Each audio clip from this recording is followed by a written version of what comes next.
Today we're going to find period and amplitude of trig functions. So let's do the cosine and sine first. So if we have y equals a cosine of b theta, the amplitude and the period. Amplitude for cosine is going to be a, so the number in front of the cosine, and the period is going to be 360 over b, or 2 pi over b if it's in radians.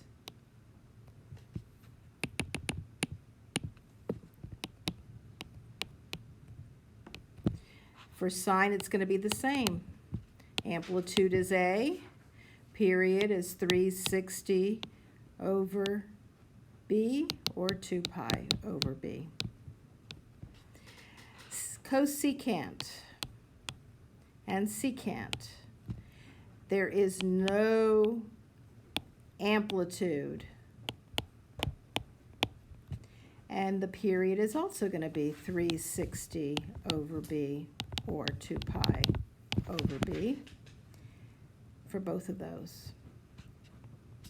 Now we have cotangent